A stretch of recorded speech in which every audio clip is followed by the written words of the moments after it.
Today we're gonna be talking about Drake's album. Obviously there's a video I just posted a review over it, but we're not here to talk about the actual album. We're here to talk about the number of sales it's gonna get. As of right now, it looks like Drake is on track to do about 210 to 230,000, which is actually pretty fucking crazy considering he had no promotion behind this and literally told the world about it the day it was dropping. But yeah, if you think about it, last time Drake dropped an album, it was CLB, and that was within the same week as Donda. There was a shitload of promotion behind it. He fucking posted on the MLB game and all that bullshit.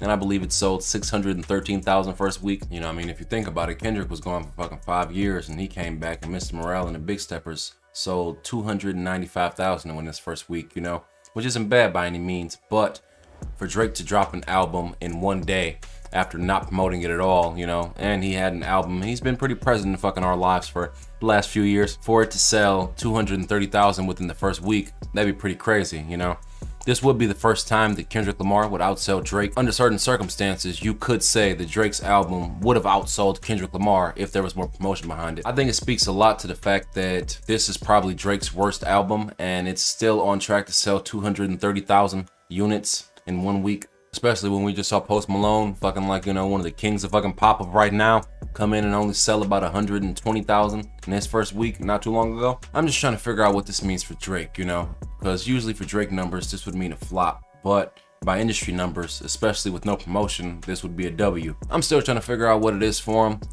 Considering he pretty much sold the same thing as fucking The Weeknd, more than Post Malone, and a little bit less than Kendrick Lamar, all while only having 1 day of promotion, and it being his worst album so far, I feel like this could be considered a W in some sense. But in the long run, I feel like this may be a chink on my man's armor, just because there's a lot of Drake fans out there that are basically questioning whether or not Drake can still make a classic album. I believe his last classic album was probably If You're Reading This Too Late. I feel like Scorpion as an album is probably ranked at least maybe top 5, but I wouldn't put it in top 3. Maybe Drake is just getting so good that all of our ears aren't ready for what he's fucking producing, He's just on the next level and none of us are ready for it. Like and subscribe, tell me what you think. Do you think this album is a flop or a W, considering that Drake usually sells about 600 to 800,000 copies first week? With zero promotion, what can you say?